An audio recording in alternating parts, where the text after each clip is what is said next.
And so those are the primary cortices that we sort of see from the outside, from the lobes. And then we got some areas that are laying deeper that are also clusters of cell bodies. Those are, for example, the basal ganglia here. And then we also get into the limbic system also afterwards. The basal ganglia is a deeper cluster of cell bodies that lies inside, where most of what we have in there is white matter, and it is a place where we store learned movement patterns, such as when we drive a car or when we play the piano, those patterns that we just do it automatically. That's what we learn in there. And so they are here to help us regulate the extent and the direction of voluntary movements. So for example, when we want to walk and go over into the light switch, the pattern of walking, that rhythmic walking, is actually in the basal ganglia. Once we send off the signal, or we're going to do that pattern, we don't have to think about doing that pattern anymore. It's just stored in there. And that's the same for playing the piano. That's just much more complicated. Or also, of course, driving the car and all that kind of stuff. That's why it takes us much more thinking when we learn something, and after a while, it gets sort of automatic. And we don't have to worry about that anymore.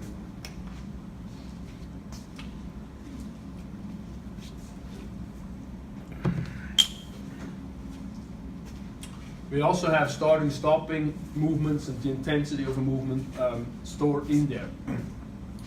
This is the reason why we say practice makes permanent, not perfect.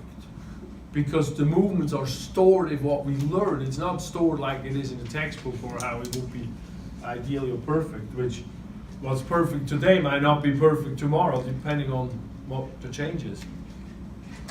Like, you know, I've learned it when I started playing tennis again. It's like the stroke, how we do it now, is different than when I learned it. So if it were all perfect, we wouldn't know that. So there, right in here, let's see when we open the brain. And actually, if you want, brain's back there. I know I just started sort of lecturing, but the brains are back there. Just take them out and get them onto the classroom tables to work along with it.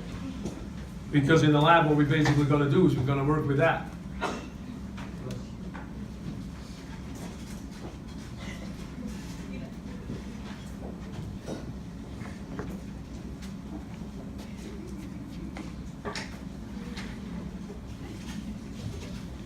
So when I take it in half, when I take it apart, I take the half that's sort of loosey here, I take the front off, then I can take the inside out, and then I got this thing in here.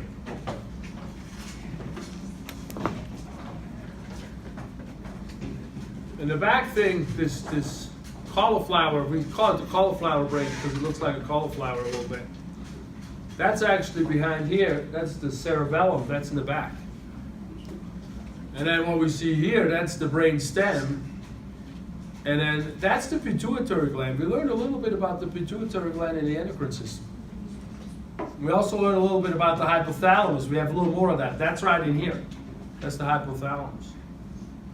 And then further back, this like sort of white but egg-shaped looking structure right here, that's the thalamus. We're going to talk about that in a bit. And then right here, this larger egg-shaped structure that's sort of beige, that's the basal ganglia. All right, so that's one of the structures. That, yeah, I knew that it's white. The whole thing. Yeah, we don't go and differentiate further down than that.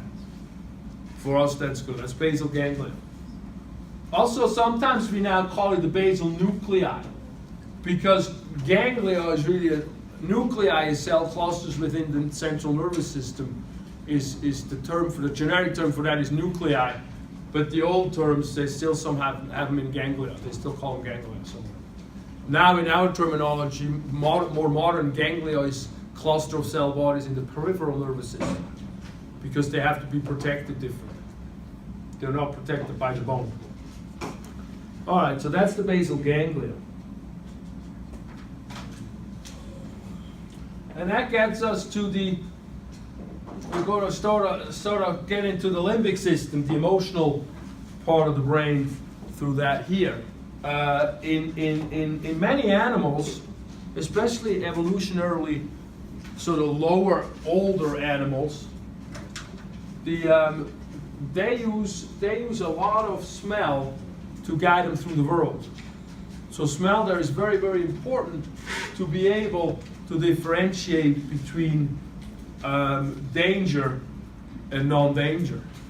And so that brain is very, very strongly connected. And that strong connected is still happening with us. So the brain reads smell very, very strongly. It goes straight in and we have a straight reaction to it. You can see that when you smell roses. You go smell roses and then you go into a dirty bathroom. It's just totally different emotions that come up with that. So, in us, the smelling cortex, the olfactory cortex, lies deep within an area that's called the uncus, and the uncus is right here. Is in the temporal lobe. Is right here. That's the primary olfactory cortex in this area right here. And that's where we have conscious awareness of different smells, different odors. And then that is straight connected to the limbic system. And the limbic system is where we have our emotions. That's the emotional brain, which is where we experience the world based on feelings. That's effectively by affect. So within there, we can have emotional reactions be triggered. So that's in the limbic system. That's a very important part of the brain. And within there, the amygdala is right here. Is that red stuff? Is the alarm, sort of. That receives olfactory inputs for processing, and then that goes and helps make memory, and memory is right here in an area that's called the hippocampus. These are deep, deep structures that we can't really just see when we look at these brains. But so they're going to be harder in the anatomical rule of pointing to them. So when we have some angry or fearful facial expressions, or we get danger stuff coming at us, we have a response, a fear response, and that fear response happens right here in the amygdala. And that's the area where we also sometimes then have what we call an amygdala hijack, which is when we basically have a temper tantrum, where you overreact to something. And that's what happens here, because this part, this amygdala, is not conscious, it's unconscious. So this is underneath, and then it explodes, and we react to it. And then it's not measured, it bypasses our frontal cortex. We cannot think about it. And so what we have to do is we have to take a deep breath. That's when they say take a deep breath, and you go like, oh, hell no, I don't need to breathe. I know what I'm doing. And we don't. But that breathing is sort of the slowing down of that reaction. Well, that reaction could be the friggin' trigger on the gun. I mean, that's the problem, right? It's not just getting mad or something.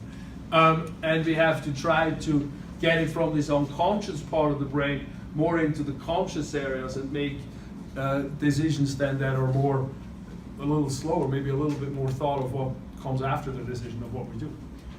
So that's the amygdala hijack. So that's a known psychological thing now, termed by Daniel Goleman here. And then this amygdala sends stimuli to the hypothalamus, which then involves the autonomic nervous system and the endocrine system. So this here is where we link emotions and emotional reactions to then the body functioning, because the hypothalamus is what controls, or largely controls, the endocrine system. And so then the endocrine system balances out. Those are the hormones. Those are the slower processes in the body. So they are altered, and long-term alteration of those will alter body function. And that's where we get these psychosomatic diseases coming in, or that's where I brought the book. We read about, I've been reading about heart disease. This Dean Ornish book is really good on that. And he talks a huge amount of emotions that have to do with how the heart functions. And it makes sense. Even in metaphors, it totally makes sense. And isn't it nice when medicine goes back to metaphors? I mean, that's, and we know they mean something, because then it goes back to the grandma remedies, and then we realize they weren't just stupid. They actually meant something. Anyway. The hippocampus lies next to the amygdala in the temporal lobe. It consolidates information from a short-term to a long-term memory and then makes it available for later retrieval. That's a place called the hippocampus. And that's an area that seems to be one that we make cells, even though neurons, which are said to not be regenerative, but we can apparently make more in there, but not when we're depressed. And so that's sort of where it goes like, that's why it's so hard when we're depressed how to study. We cannot study when we're really down. It's really difficult to focus on things. And so here we make these memories. So this is where we learn these terms, is in here. And we make that memory by long-term potentiation. And that is when we frequently stimulate a neural pathway over time. That neural pathway strengthens itself by having neurons feed back to the previous neurons and then reverberate. So they call that a reverberating circuit. So that's like electricity. But that's why retrieval exercises are so good, because you think of what was that called, that thing, and then you remember it, and then that gets stronger. And that's also where they put in that term, neurons that fire together, wire together. So that's all. This is neuroplasticity. This is like, to hell with, I'm not good with math.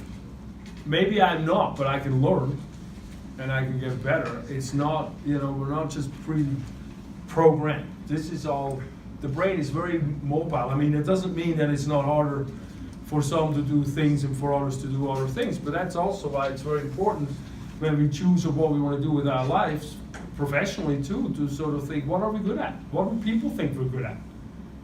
Like, what is something that people, you think you could teach anybody and it's so easy, and they go like, it's not easy. And you're like, then that's, then you're good at that. You start being good at that. And then we have to work really hard at it, because we have to put all that to use to then put that brain to use. And not just then say, oh, we're good at it, okay, never mind, I don't have to do nothing.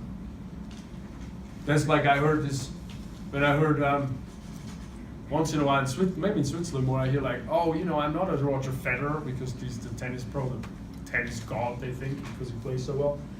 And then I heard an interview with him, and he started crying, breaking down, because the guy discovered got killed in a car accident before he won his first Grand Slam, and he won now 20 or something, or close to that. And he started crying, and he said, after that I knew I have to practice so hard, because I didn't want to be a waste of his time. And it's like, I'm going to show that video to all the people who say, like, I don't have to work hard, I'm just good at it. But anyway, that's where that comes in. That's why it's so important to not just choose what makes a lot of money, because we have to do something a whole life. Well, maybe not anymore. Maybe life goes faster now and we have different careers. But still, I bring it back to sort of these things, because it makes it easier to study, makes it easier to remember things, it makes it easier to get better at it. And that's how the hippocampus works. The hippocampus also plays an important role in aggression and behavioral motivation.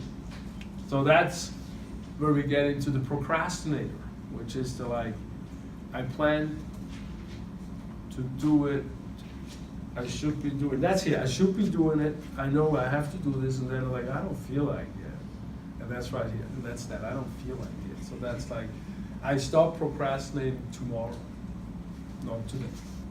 So that's the typical, I think we all know what that means, we all have that. But that's an important slide. That's very, very important to understand that for studies and all that stuff. The cingulate gyrus surrounds the corpus callosum. So the corpus callosum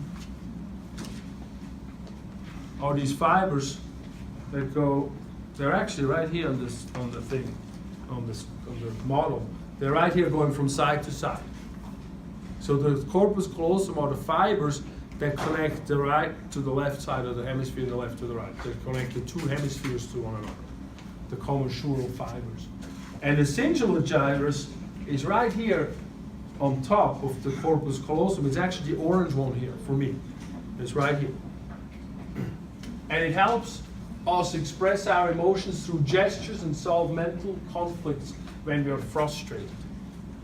So that's the, like, I think that's like when people start using their hands, that's the Italian thing. It's like, but it's funny because when the first videos I recorded, I was writing down the text and then I was talking it into the phone and then I was feeding it into iMovie and put the pictures together, like the first chapters where the music comes in. And I remember I had like half the paper here and to concentrate, I kept starting moving my hands around. I'm like, what am I doing here? I gotta stand still because of the microphone. Nope, it helps. Gestures helps us focus. And it makes a lot of sense. If you think of a brain is just a bunch of nerve endings. They go in loops, they go places. And where do nerves go to other nerves, they go to muscles, they go to glands.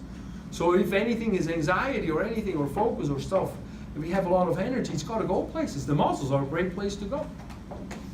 That's why people do, a lot of times you got to wonder how many people when they go jogging, is it really all for the health or is it to get a little slow down with the mental? For me, if I take a walk, I feel much better in the mental. And I can think much better too. Anyway, this singular child links behavioral outcomes to motivation. So this is a place where it's like, if it feels good, I want to do it again. It's highly important in depression and schizophrenia as well. And this is sort of like the amygdala screams at us and says, I can't do this because whatever happens, it's all bad anyway. And then, we start processing that a little bit and we get into the singular gyrus that sort of gets a little bit more calm me down. And then we start, it's like, it's not as bad when we actually experience it. And then hopefully we can enhance that and be more okay with things. I mean, the message here is try to get as much out of the amygdala, the reactionary part of the brain, as we can. When I was 16, somebody said, count to 10 before you react. I'm like, really? And I was thinking later, and it's like, yeah, I think they're right. It helped a lot. And that sort of goes with that as well. Singular gyrus, hippocampus. And then here we get to the hypothalamus. So the limbic system's output goes into the hypothalamus, which then is a neural clearinghouse that translates back into the automatic function and emotional responses. Psychosomatic illness, that's where that comes. So if we have unrelenting emotional stress, we create visceral disease. So that's why it's very important to understand psychosomatic pain, to understand when we're over tense, when we're always pained, and all that chronic stuff. To sort of try to work with it and try to figure out what's going on, because the stress can create long-term pathology that's not just a headache. It can also be a high blood pressure, or it can be more than that, or high cholesterol. Then the limbic system also interacts with the frontal cortex, and that creates a relationship between feelings and thoughts. So this helps us be conscious aware of the emotional richness of our lives. Emotions can override logic this way, but reason can also influence emotions. So that's where that process is. So that's between here and deep inside.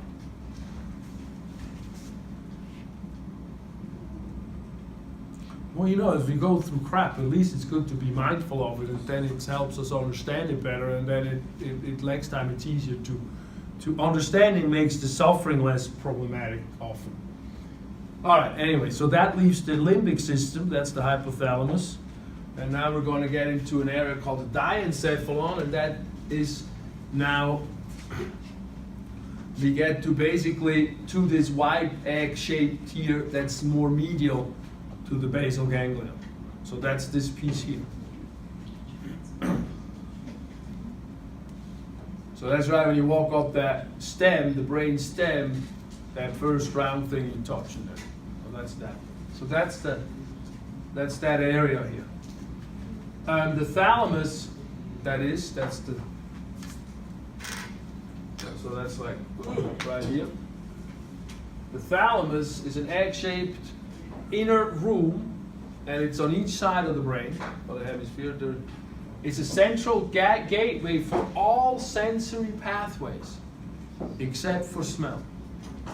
So all sensations that come into the body has to go through the thalamus. So everything coming up, everything coming like a pain, coming from the body, pain, temperature, pressure, all that comes up and goes through the thalamus before it gets projected to the post-central gyrus, which is the primary somatosensory cortex.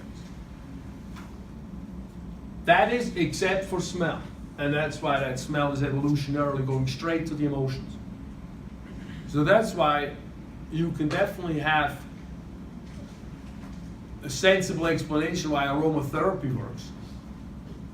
So for example, having some lavender around when you study, that's very helpful, or it can be very helpful. Or even some citronella or something like that. I mean, it's a little more perky, not just calming. But smell enhances learning. And so in the thalamus is kind of interesting. That's where the information is sorted and edited while it then begins to have some consciousness and then get into the conscious. So when this is a face, but it's not really a clear face. That's sort of that thalamus consciousness. You sort of understand a little bit what's going on, but you're not quite clear yet, and then once it reaches the post-central gyrus, we get a clarity of that. And then we have to interpret, what does that mean? I've seen this face. What does that mean I'm seeing this face?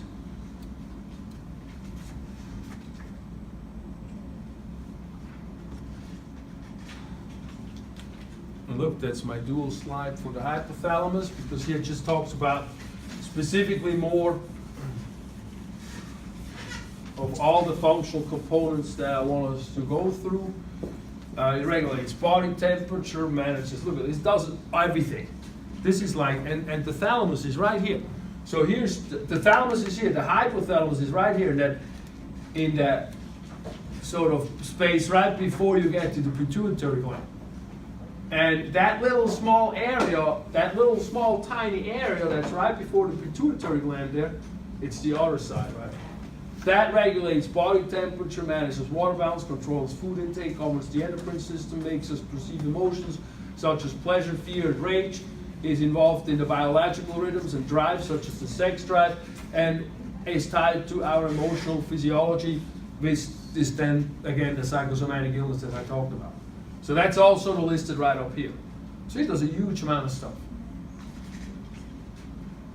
But I think still for us the most important one with the hypothalamus is that connection with the emotions.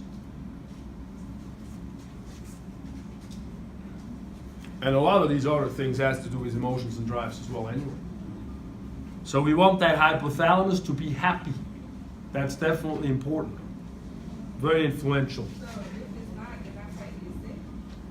Well, you're not getting sick because the hypothalamus is not happy, but if you have the limbic system has all that emotional stress put on us, then that is reacting, the hypothalamus reacts to the autonomic nervous system, and that's causing that long-term stress on the system, that cortisol goes high and all that kind of stuff, and that creates disease. And that's the chronic stuff, that's the diabetes, that's the heart disease, that's that stuff.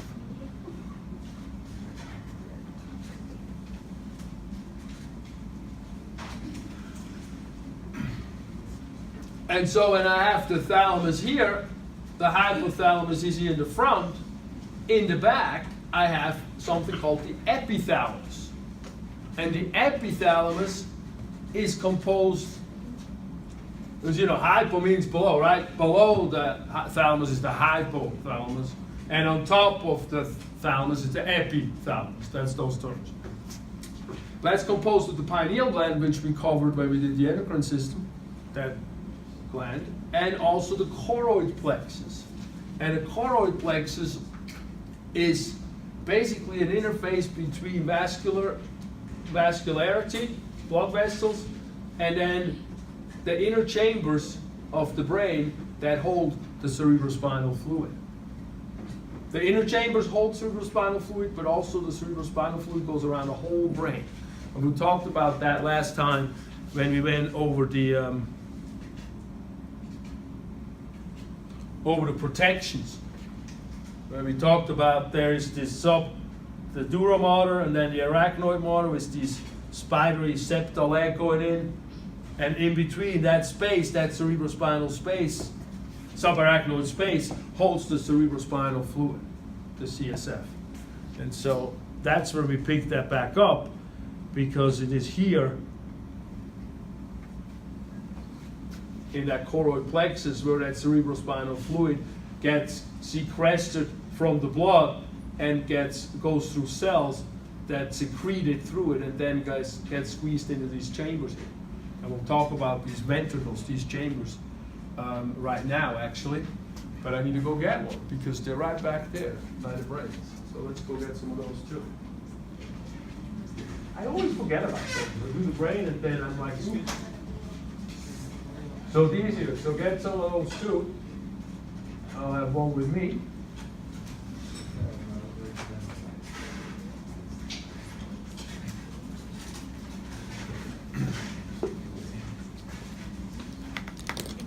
So what these are molds that happen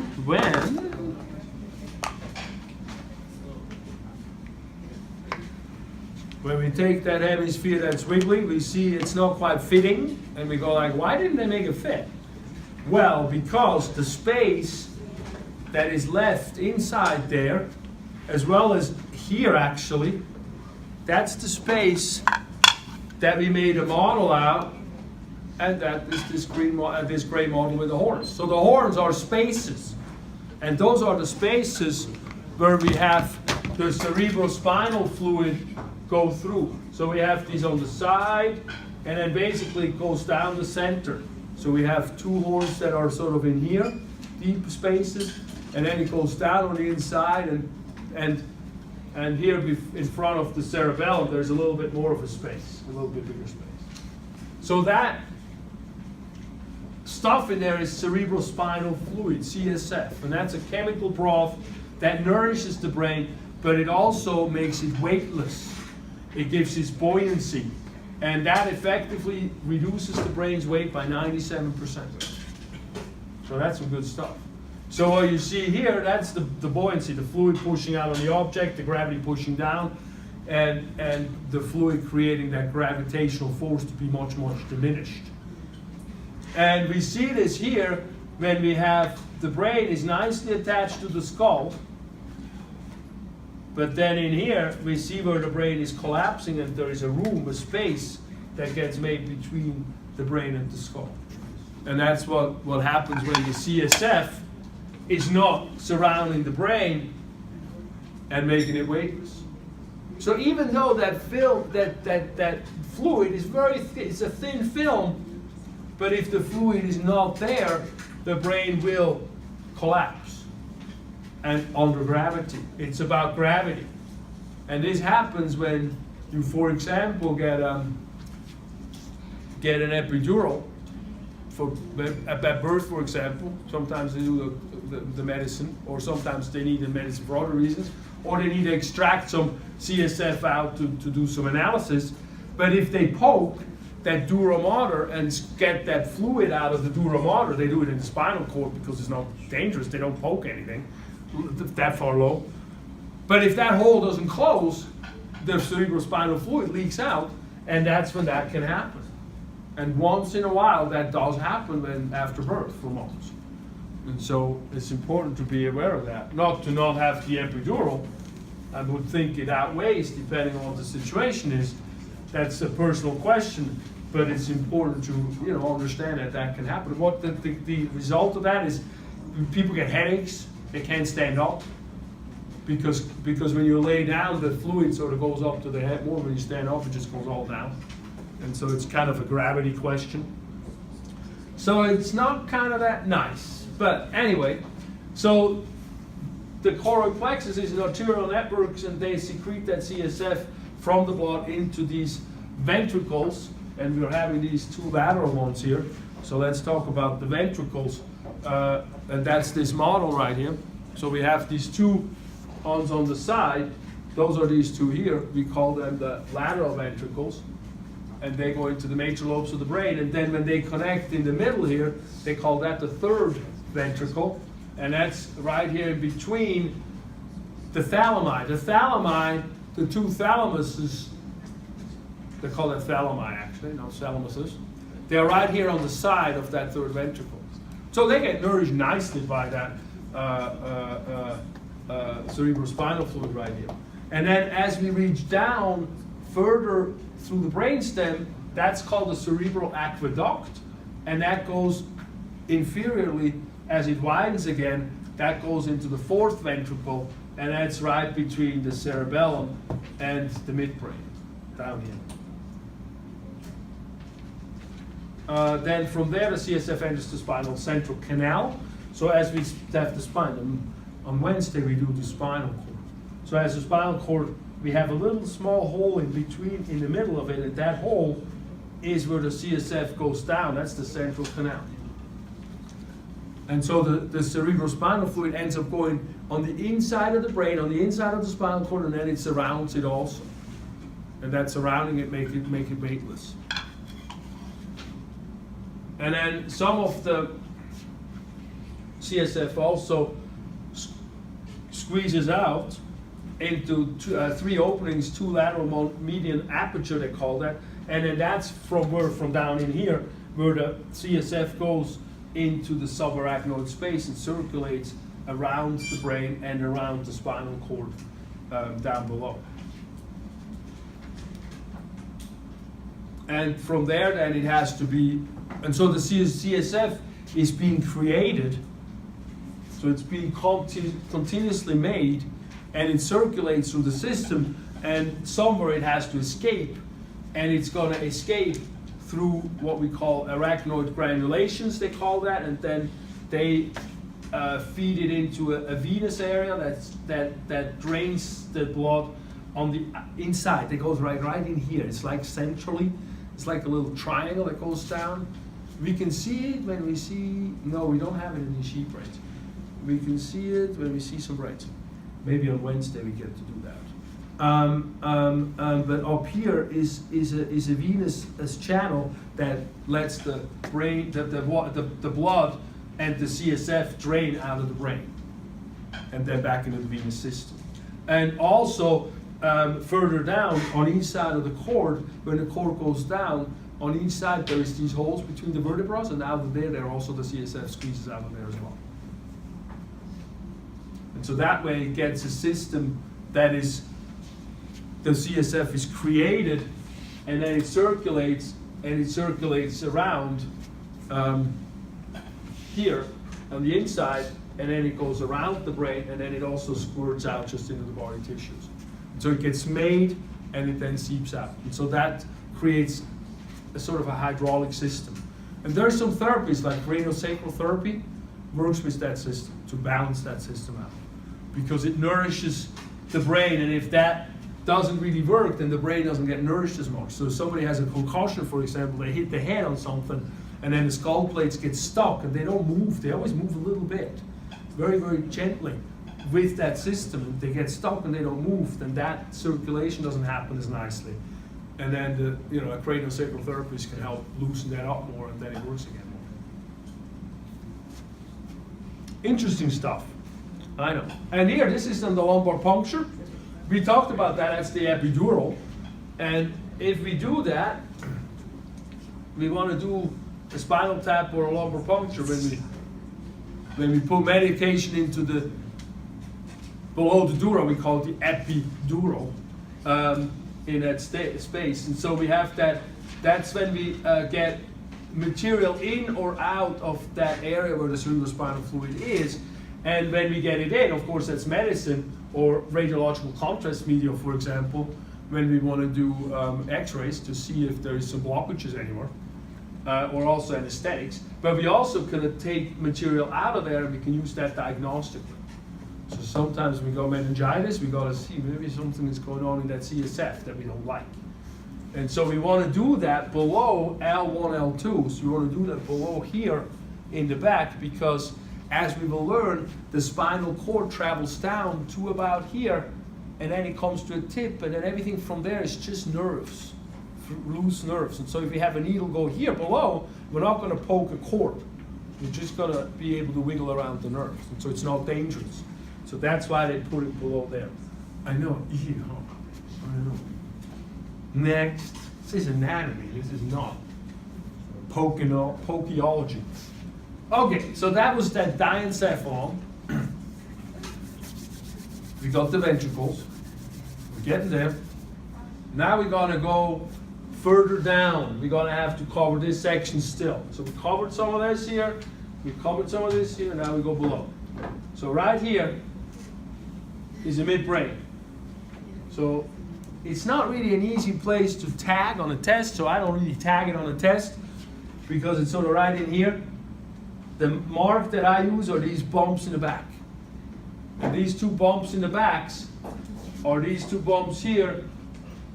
They are known as the superior and the inferior colliculus. There is one on each, two on each side, so collectively they are called the corpora quadrigemini.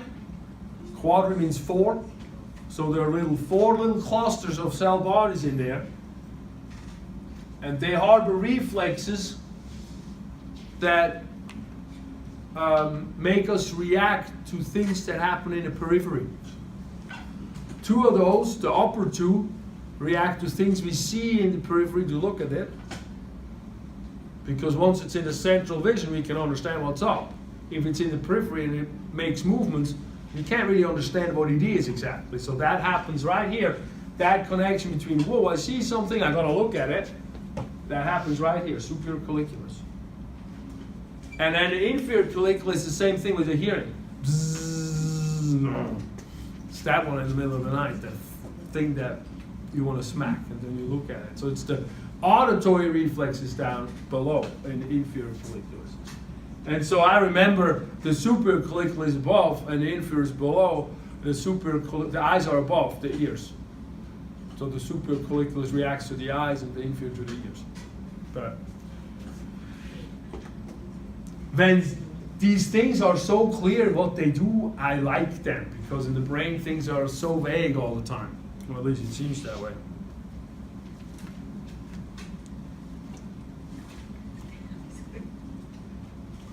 Then we have other nuclei deeper in here. They're not really looking red, but they stain a little more reddish, so some of them are called red nuclei, others are called substantia nigra. They are all reflex movements here. The substantia nigra is related to the basal ganglia, so that influences, again, body pattern, motion patterns. And the red nucleus is in limb flexion motor pathways, so that's, limb flexion is this stuff, bending the elbows, bending the knees.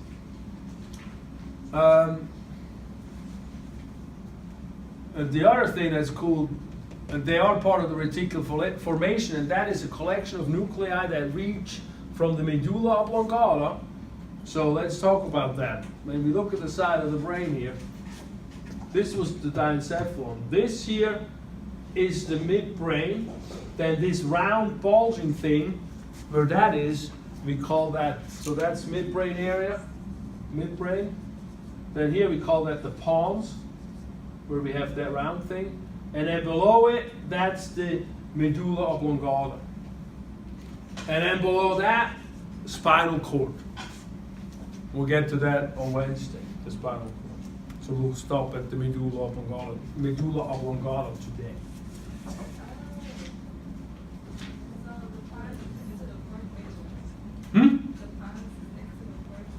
Yes, the pons is next to the fourth ventricle. That's right here, the fourth ventricle. What's interesting is those reticular formations, they're nuclei, they go all the way from the bottom. This is actually a better picture, I should have used that. That's the medulla oblongata down here. That's the pons, and then that's the midbrain. And so those nuclei go all the way from the bottom to the top, more or less, and what they do is they keep our cortex alert and conscious and modify our brain's excitability by filtering sensory input and let only some reach the cortex. So this is really cool, because when we sleep, we can shut it off when it ain't going up. We can sleep. And then, of course, we start having anxiety thinking, and then never mind that sleeping. It's not even having to come from below. But that's a different story.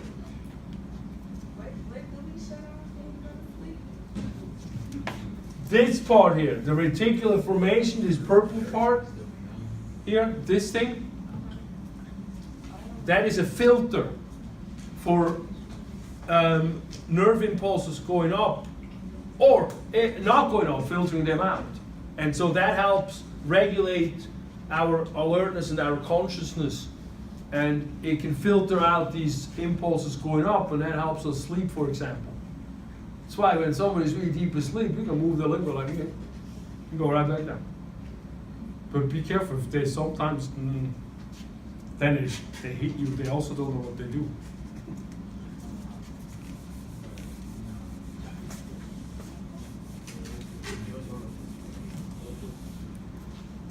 And did you have a question, Mara? I'm looking at your term list, and I'm wondering where the pyramids are. We'll get there. Oh. That's medulla. First, before we get there, we get to the cerebellum. And the cerebellum is the brain in the back. So it's this brain back here. It's also known as the cauliflower brain. It's posterior part of the cranium, functions maintaining muscle tone and equilibrium. It also helps in planning and coordinating the execution of voluntary muscle movements. And now we're learning that it also helps in cognitive planning and decision making. So it's sort of a part of the brain that adapts. Like with balancing, for example, is like you planning on up here is like, oh, I gotta walk over there and turn the light switch on. And then you keep walking, that's a basal ganglia that makes you rhythmically walk. And then you didn't see there's a damn freaking pothole and you start falling. The basal ganglia is not going to balance you out. The cerebellum is going to help you get that equilibrium and balance you out. So the cerebellum is going to influence what the muscles do that go down towards the muscles and how they're changing in terms of us to not be falling down. So that's very interesting. But it also helps us now, we understand more and more, not just with movement, it also helps us with decision making and planning and integrating information. So it's a very important part of the brain. And then, so that's that part in the back. And then in the front, where we have that round bulge here, that's the pons. And pons means bridge. So I always think it's like a bridge I have to walk over to get to the spinal cord. But that's just me. Somehow that always stuck in my head. But that's, right, as you said, anterior to the fourth ventricle. And that mainly what that carries is ascending and descending tracts, and those are nerve fibers. Those are all these bundles and collections of axons, thousands and thousands of them. And we have a whole bunch of these tracts. We have these tracts that are known as the cerebral peduncles. Cerebral means means the top. So that's the cerebrum, that part. And so those are channels that go up and down, that go through there, from the spinal cord and the medulla oblongata up to the part of the brain that gets conscious, the higher parts. Cerebral peduncle. Then the other ones are the cerebellar peduncle, and those don't go to the cerebrum, they go to the cerebellum. So that's a little linguistic weirdness there. So cerebrum is the top of the head stuff, the cortex stuff. Cerebellum is the cauliflower brain in the back that organizes the balance and all that muscle tone stuff. And so those pathways are in the back. We have inferior cerebellar peduncles, middle and superior cerebellar peduncles. They're just all in here. That's why there's this big bulge over here. So all the pathways, all the tracks. Stuff up and down and back and forth. So that's for that. And then below that, we get into the medulla oblongata. The medulla oblongata is a transition structure from the brain to the spinal cord. In the front, we have anterior, we have a medial groove. Let's see if we can actually see that. This is what's not so good on these brains. But here, this is an okay picture. So in the front here, if you look from the front, some of your brains have a little indentations that show it, but it has this median groove right in here. Median groove right in here. And that is then interrupted a bit further down. Right here, actually, you can hardly see that, but like a little fuzziness. And that's the decussation of the pyramids, the pyramidal tracts. And so the pyramidal tracts are here on the side that bring information going down, going to the muscles. That's what the pyramidal tracts carry, that information. And the little fuzzy part here in between the median groove is the decussation of the pyramids. And decussation means crossing. So this is where the tracts that come from the brain going down to the muscles, they cross over to go to the opposite side of the body. So decussation means crossing over. Crossing over. And then that produces voluntary motion. So when we ask him what is in the pyramidal tracts, it's the stuff that does voluntary motion. So all these tracts, they're going to start in a pre-central gyrus. And the reason why they actually call them pyramidal tracts is because the neurons in that gyrus look like upside down pyramids. They visualized it, and so somebody said, oh, look at that, it looks like a pyramid. Let's call it pyramidal tract. Duh. And we go like, why do they call that? It's like so hard to memorize. So that's how that kind of goes. But when you see that we're pyramidal tracts, you want to associate the precentral gyrus, motor movements, and you want to associate that they go up and down in the front of the medulla oblongata into the spinal cord.